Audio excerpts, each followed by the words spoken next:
आज का टॉपिक है डायरेक्शन ऑफ अ वेक्टर। अब यहाँ पे हम वेक्टर्स की डायरेक्शन के बारे में बात करेंगे। अब यहाँ पे कोई एक वेक्टर के डायरेक्शन के बारे में हम बात नहीं कर सकते। We have always two vectors. वो दो वेक्टर्स की डायरेक्शन कैसी है, वो डायरेक्शन सेम डायरेक्शन में है, अपोजिट डायरेक्शन में है या डिफरेंट डायरेक्शन में है, उसकी हम बात करेंगे। मतलब direction of vector means not only for one vector, it is for always for a two vector. So हम यहाँ पे दो वेक्टर्स ले लेते हैं। Let a bar and b bar are two non-zero vectors. Okay, वो नॉन जीरो होने चाहिए। ऑब्वियसली अगर जीरो हो गए तो सिचुएशन ही अलग हो जाएगी। तो यहाँ पे नाउ वी हैव टोटल यहाँ पे 3 ऑप्शंस।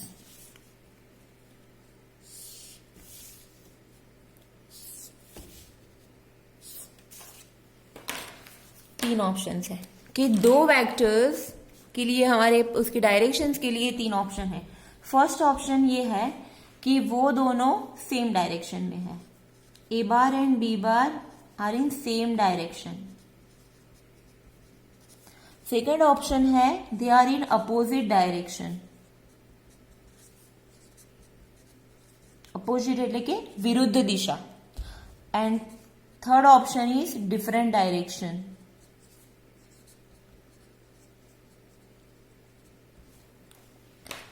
तो same direction means we can say that this is our a bar and this is our b bar. So दोनों की डायरेक्शन क्या है, सेम है। डायरेक्शन मतलब from initial point to terminal point, ये उसकी डायरेक्शन है। तो ये दोनों की डायरेक्शन सेम है ना। अपोजिट डायरेक्शन मीन्स अगर ए बार इस साइड है तुम्हारा बी बार हो जाएगा इस साइड। सो ये दोनों अपोजिट डायरेक्शन में, मतलब कि विरुद्ध दिशाમાં છે। અને डिफरेंट डायरेक्शन मीन्स अगर ए बार इस साइड है तो बी बार इस साइड है। They are not in opposite and not in same direction. तो ये हो गए डिफरेंट डायरेक्शन। ओके, अब मैथमेटिकली हम उसको कैसे लिखेंगे? तो अगर for a bar and b bar if we are able to find some k greater than 0 such that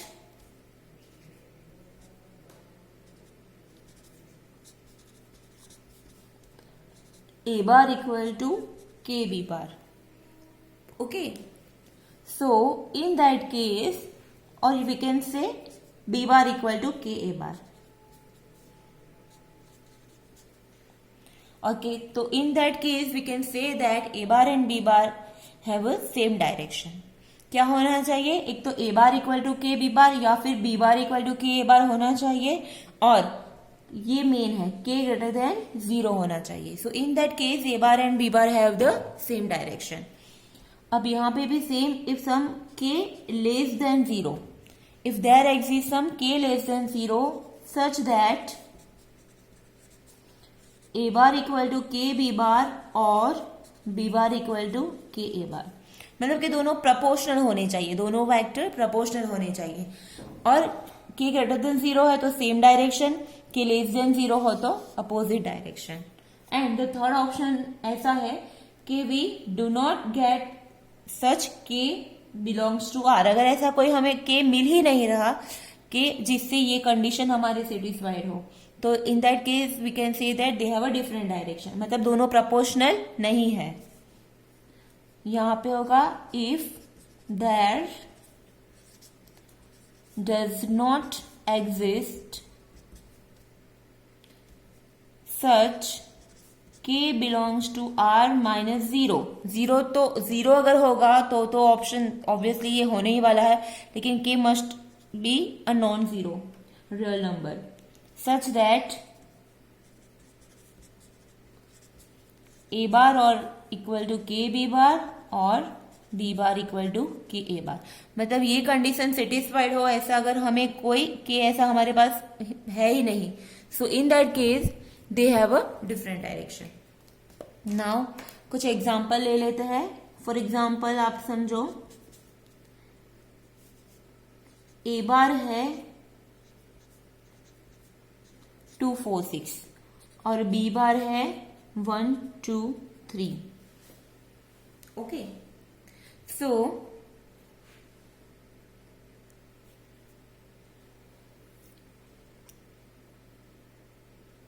ये ए बार है, वो है हमारा 2 4 6। इसमें से हम 2 कॉमन निकालो तो यहाँ पे क्या मिलेगा हमें 1 2 3। फाइन, तो ये क्या हो गया हमारा बी बार। सो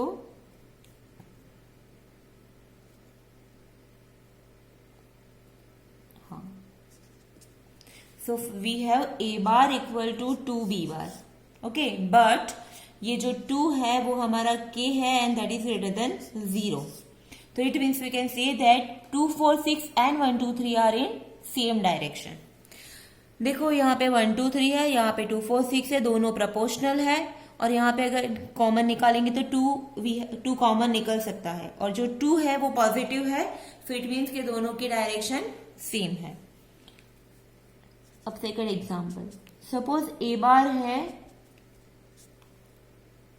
-3 -6 -9 और बी बार है 1 2 3। So therefore a bar equal to है -3 -6 -9। यहां पे से -3 कॉमन निकालो, सो व्हाट वी हैव 1 2 3। अगर इस ए बार में से -3 कॉमन निकाला तो हमें मिला -3 1 2 3। So it is nothing but b bar. 1 2 3 is our b bar. So a bar equal to हमें मिला -3 B bar.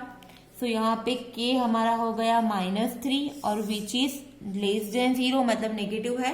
So we can say that 1 2 3 और -3 -6 -9 they both are in opposite direction. और नेक्स्ट एग्जाम्पल, अगर हमारे पास ए बार है 1 2 3 और b बार है 7 5 3। अब ये देखो, ये दोनों प्रोपोर्शनल है ही नहीं।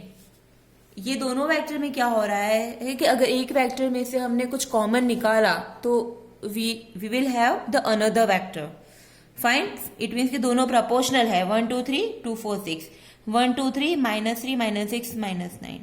लेकिन यहाँ पे ऐसा कुछ केस है ही नहीं, मतलब ऐसा कोई के हमारे पास यहाँ पे मिल ही नहीं रहा। So in that case this both vector are in different direction, मतलब ये एक साइड जा रहा है और ये कोई अलग साइड जा रहा है। सो यहाँ पे we do not get such k belongs to r -0। Okay, यहाँ पे ऐसा कोई k मिल नहीं रहा जिससे ए बार और इक्वल टू के बी बार या फिर बी बार इक्वल टू के ए बार हो। So it means in that case we can say that they are in different direction. मतलब कि दो वेक्टर अगर प्रोपोर्शनल है तो वो क्या या तो फिर सेम डायरेक्शन में हो सकते हैं या फिर अपोजिट डायरेक्शन में हो सकते हैं। अगर उसमें से जो कॉमन निकाल रहा है, जो के हमें पॉजिटिव मिल रहा है तो वो सेम है डायरेक्शन में है, और नेगेटिव मिल रहा है तो वो अपोजिट डायरेक्शन में है, और वो दोनों प्रोपोर्शनल है ही नहीं। यहाँ पे देखो a bar and b bar are not a proportional vectors, so it means के वो डिफरेंट डायरेक्शन में है। So this is the concept of direction of a vector. Now next is a collinear vector.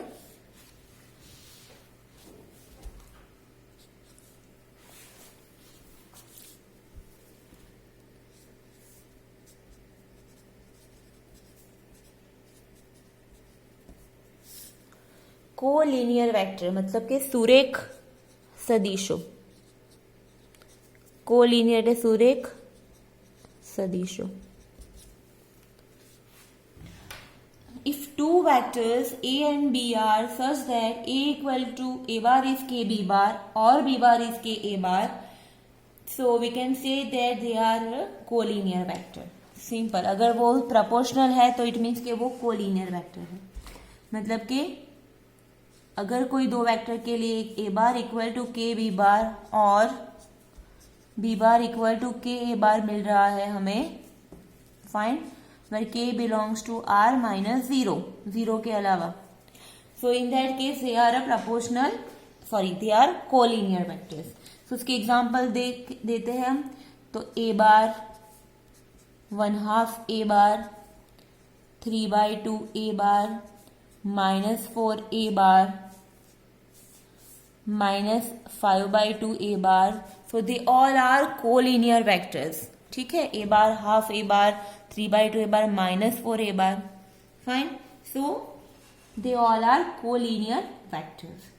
Now collinear vectors can be represented by a parallel lines or a line segment of the same line. ठीक है, for example यहाँ पे a बार है तो 1/2 a बार उससे आधा हो जाएगा. So ये हो गया 1/2 a बार. 3/2 a बार मतलब 0.5 ज्यादा. ठीक है, सो ये हो गया 3/2 a बार. फाइन.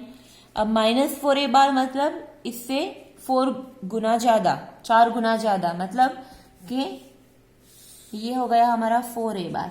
बट उसकी डायरेक्शन नेगेटिव है तो ये यहाँ पे हो जाएगा -4 a bar.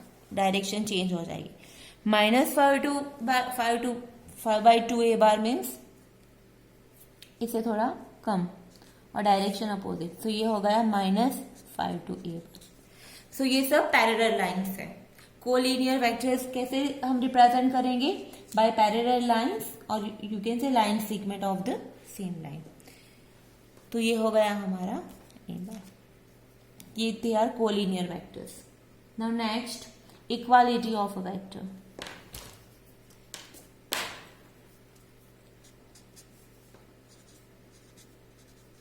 Equality of vectors એટલે કે સદિશોની સમાનતા.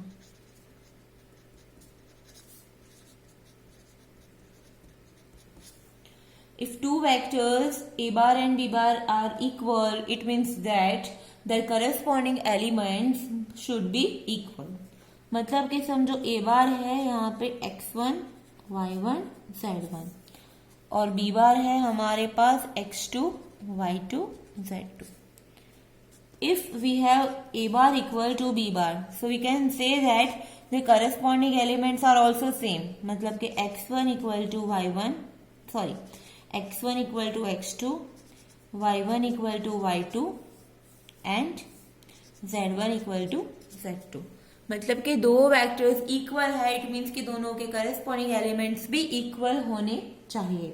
अगर नहीं है तो they are not an equal vector.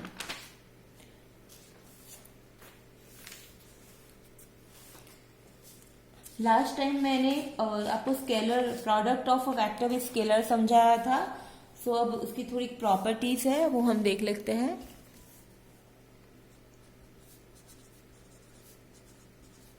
Properties of scalar product.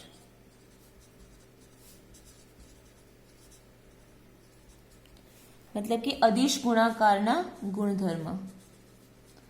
अदिश गुणाकार ना गुणधर्म. ओके, स्केलर प्रोडक्ट मीन्स ये जो है they are nothing but scalar product. ये हमने दिखाया है ना. A bar 1/2 to a bar. तो ये क्या है, हमने ए बार वेक्टर है और 1/2 से 1/2 स्केलर है तो वेक्टर को स्केलर से मल्टीप्लाई किया है. सिमिलरली 3/2 ए बार, तो यहाँ पे भी वेक्टर ए बार को हमने स्केलर 3/2 से मल्टीप्लाई किया है.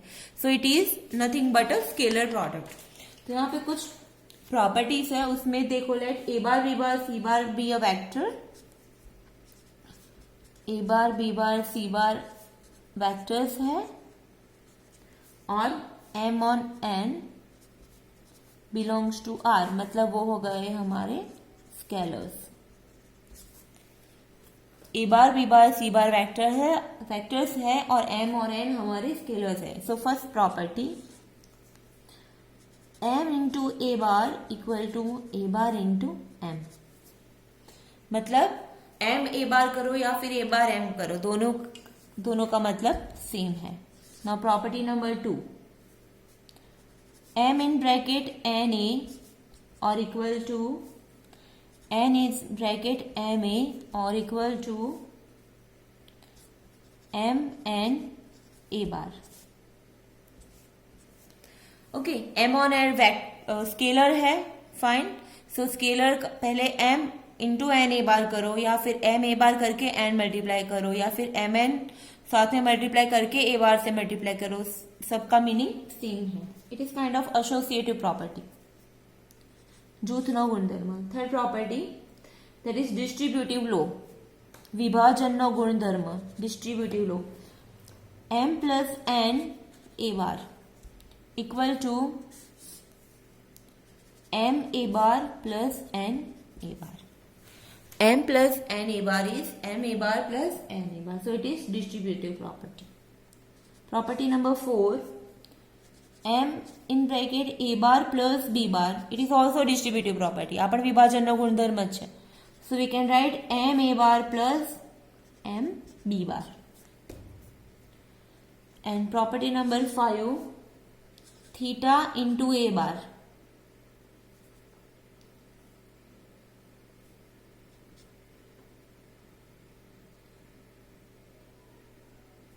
एक minute, sorry.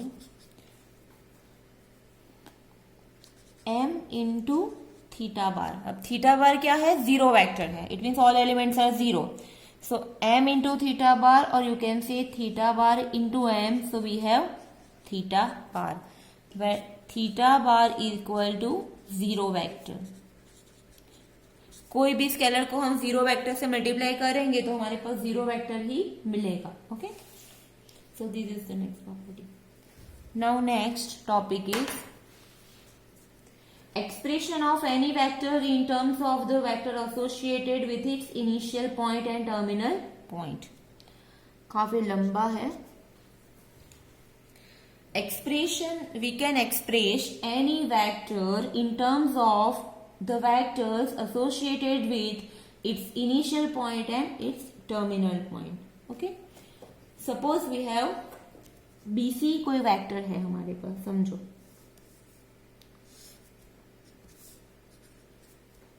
BC is a vector. Now हमें कोई एक पॉइंट A ले लेना है यहाँ पे रैंडम. वो BC पे नहीं है, दैट इज वो कंडीशन होनी चाहिए. Now join AB and AC. Okay, हमने क्या किया? BC is a given vector.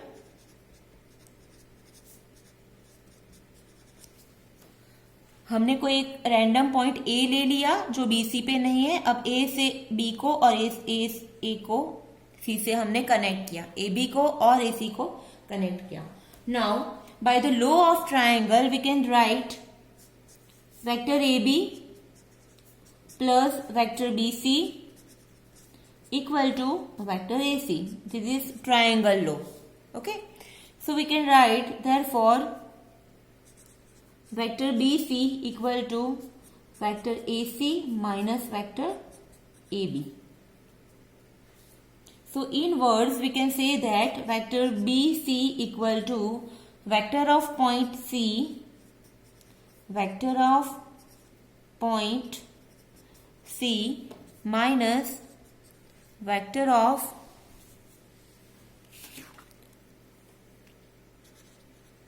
point A. Okay, so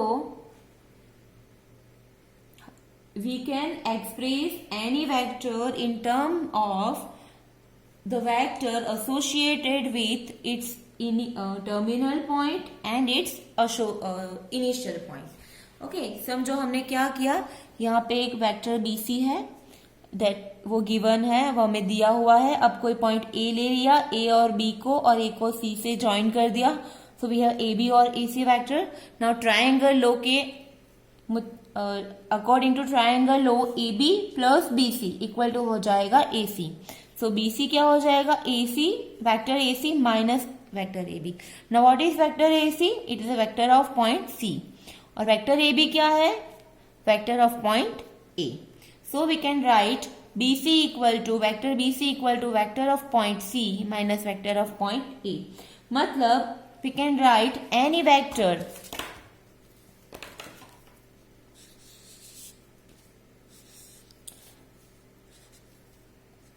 any vector equal to vector of its terminal point, vector of its terminal point minus vector of its initial point.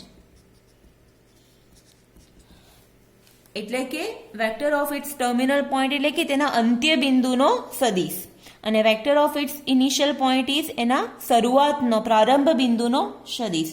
એટલે કોઈ પણ vector આપણે લઈએ BC તો એના આપણે એના vector of its terminal point અને વેક્ટર ઓફ ઇટ્સ ઇનિશિયલ પોઈન્ટના બાદ બાકી સબસ્ટ્રેક્શન તરીકે આપણે દર્શાવી શકીએ. બરાબર છે. ફોર એક્ઝામ્પલ સમજો કે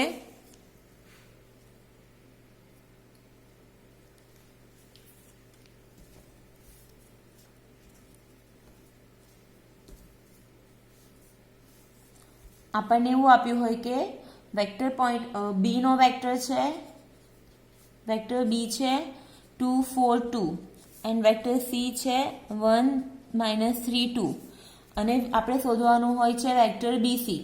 બરાબર છે. બી નો વેક્ટર પોઈન્ટ 2 4 2 છે, સી નો વેક્ટર પોઈન્ટ 1 -3 2 છે. સો બીસી નો વેક્ટર પોઈન્ટ થશે vector point of C minus vector point of B, મતલબ કે 1 -3 2 -2 4 2 કરવું પડશે. સો 1 -2 ઇઝ -1, -3 -4 ઇઝ -7 અને 2 -2 is 0.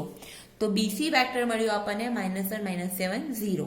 So we can say that we can express any vector in terms of the vector associated with its terminal point and its initial point. બરાબર છે.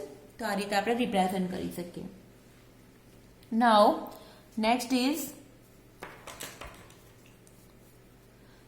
we can expression of any vector in term of its position vector. अब आपको फिर से remind करना है कि what is position vector. Position vector क्या है? तो समझो कि यहाँ पे दो पॉइंट है, एक तो पॉइंट ए और पॉइंट बी है. तो पॉइंट ए का पोजीशन वेक्टर क्या होगा? उसको पोजीशन वेक्टर का इनिशियल पॉइंट होगा हमारा ओरिजिन, मतलब कि 0 0 और 0 0 0, दैट इज ओरिजिन. और वेक्टर पॉइंट बी है तो उसका पोजीशन वेक्टर होगा O B. Fine. So the method of expression of a vector discussed above is true for any point of E. We can take the origin O in place of the point A. मतलब कि आगे जो हमने यहाँ पे discuss किया, fine,